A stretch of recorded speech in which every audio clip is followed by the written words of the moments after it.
Anyway, if I sound stuffed up today, it's because I have a cold. No, it's not the Rona. Welcome back to the shop, guys. Thanks for being here. Well, we've got to jump right into finish grinding these two Wilderness Special knives, as I call them, and get these finished up.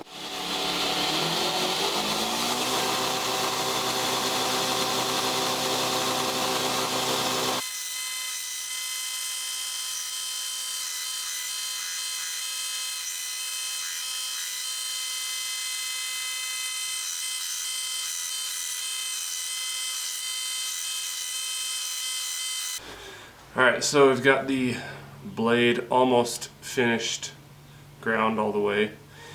Need to go up another grit. The next thing I'm going to do is temper out the spine on this blade and the tang a little bit too. What that's going to do is add some good strength, additional strength to the blade.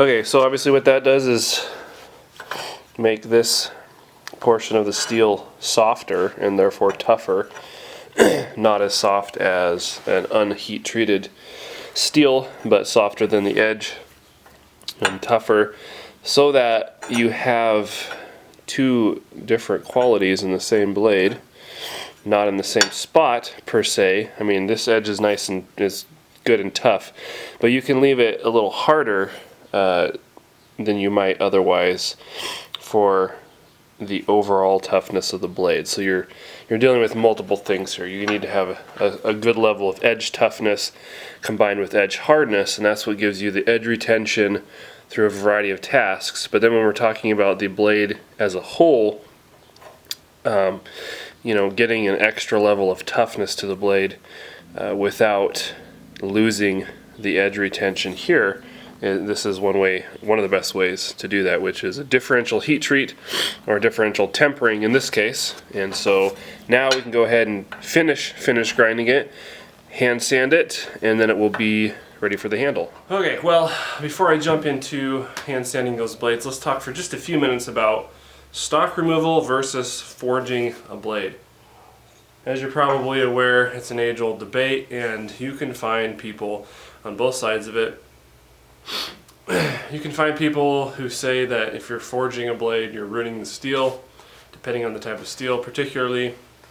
You can find people that say if you're just grinding a piece of steel to shape, you're not you know, creating a blade that's as good as forging a blade is. So you can find both extremes. My experience and my study, the answer to the question of which is better, stock removal or forging, is yes.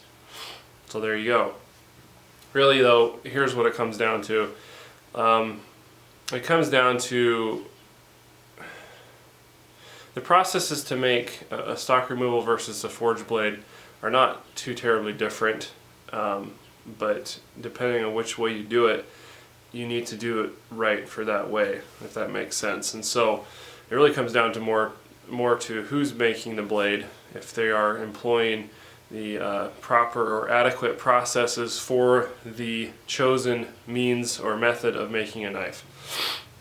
For example, I think sometimes an adequate or proper regimen of heat treating can be overlooked, or sometimes is overlooked in stock removal, and that deals with the state in which you get your steel most of the time these days is spheroidized. In order for the steel to reach its full potential, there's often heat treating steps that need to be done that I don't think are oftentimes on stock removal blades. And if you're forging that same steel, it sort of by default, some of that's already happening. That's content for another video, which I'm kind of excited to delve into here in a while.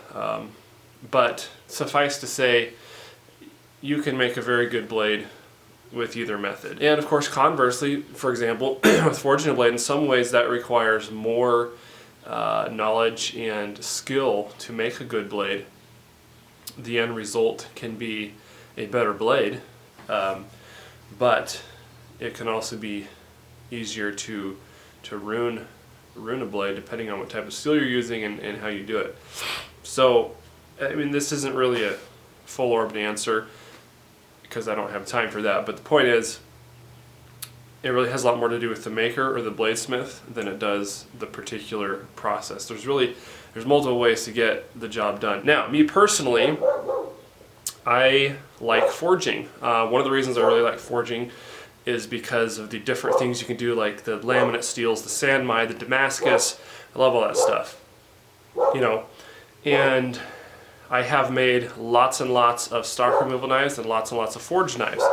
And I'm at the point, if you've watched the channel at all, you've probably heard me say this a couple times in other videos, I'm at the point where I want to move more towards forged blades and more unique, special, you know, fewer pieces instead of a whole bunch of the stock removal blades that I've made a lot of and it's paid the bills, and a lot of people are out there using those knives and will for years and years to come, and that's great. The things you can do with forging that you can't do with stock removal are really cool, okay? So I'll just, you know, leave it at that. And there's also the nostalgic bit to it, which I think is valuable. That has value. You know, back in the day, 150, 200 years ago, people didn't grind knives out. That's not how you made it. That's not how you made a blade. You know, and if they could have, would they have? I'm sure some of them would have, for sure. But you know, the steel they had available to them was, like I said a minute ago, rough, raw, and in shapes that really weren't conducive to making a blade or much of anything else for that matter. Which is why you have to forge it out and make what you need to make. So the grind, just simply grinding a blade out of, you know, stock is definitely a product of the matured industrial era in which we have ready supply of dimensional steel stock that we can easily get a hold of, and you know, a lot of the work, as it were, is already done. You know, you're not starting out with a 4x2x2 chunk of steel where you have to forge it out into something that, you know, can even remotely resemble a blade. You can already get it in 1/8 inch, 3/16, whatever. So there's that. I will point out though that I think it's funny sometimes how here's an example. Let's say you're making a beautiful piece of mosaic Damascus in which you do all kinds of different forge welding processes and procedures to create a specific pattern in the blade, okay, or in the piece of steel, I should say, and you forge it out, you know, get it to dimension much like a piece of bar stock. Now, at that point, if you go and then forge the shape of the knife and forge in the bevel and do the whole forging process on the blade, you will greatly distort, if not just destroy, that intricate and beautiful pattern that you've spent all that time creating. And so essentially you have just created a piece of bar stock and then you literally just make a bar stock or a stock removal blade out of it. Is that blade forged or is it stock removal? You know? And the answer again is yes. So, you know, there's a lot of different elements to this, and the goal is to make the best knife, the best tool that we can make, and there's different ways of going about that and different, you know, specific elements to that. And so, you know, sandmai is another example. You know, when you're forging a piece of sandmai, you have to have your 3 layers of steel have to be consistent. Otherwise, if you go to finish the blade, you have the jacket way high on one side and all wonky and stuff like that. So in that case, you're basically just forging out of a piece of tri-metal bar stock and grinding the knife out of it. So again, you're utilizing the processes necessary to get the product that you're after. So that's kind of my 2.5 cents on the whole thing. And yeah, anyway, I'm going to go ahead and sand these blades and keep plugging away here.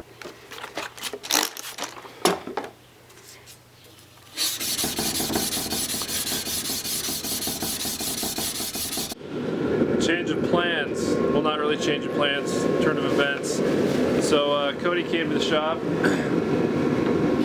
and we're working on Damascus and heat treating some blades. So it's not just a boring hand sanding day after all. So anyway, we've got to get this tab welded on here, get this in the forge. So we're actually going to squish some Damascus today because it's actually been like too long since I've done that, so it's awesome. So get this welded up here.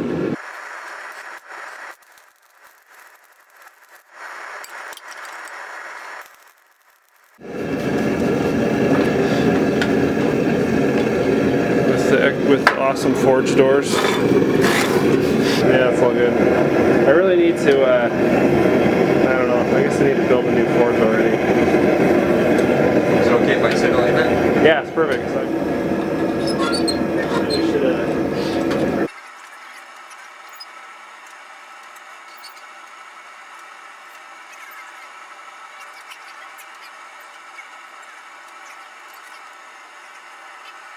It's kind of fun. I get to film somebody doing this instead of trying to film myself doing it. Yeah.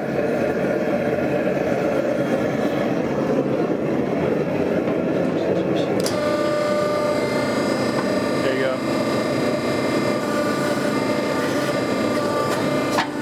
Move it in and pack that. There you go. Good. Good.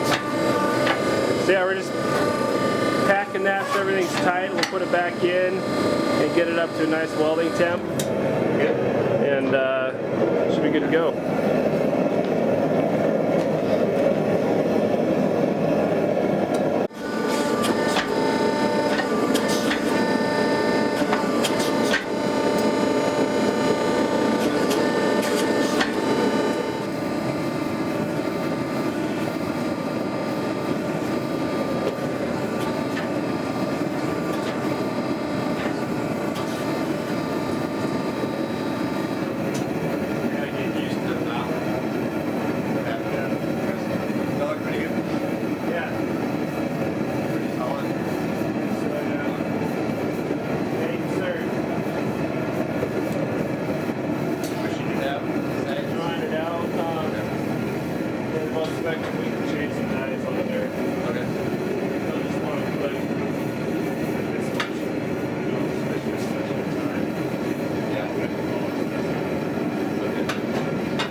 Alright guys, well I'm going to have to put handles on these tomorrow, but got them all sanded up, and one of these has an acid etch finish on it per customer request, so that took a little more time to get that dialed in. And Cody was able to get some work done on his projects. He got some blades heat treated and stuff, so he's another forge and fire guy, so that's cool. Come hang out and make knives, so that's cool. And I'm hoping that tomorrow I don't feel quite like I do today, because today was a little rough.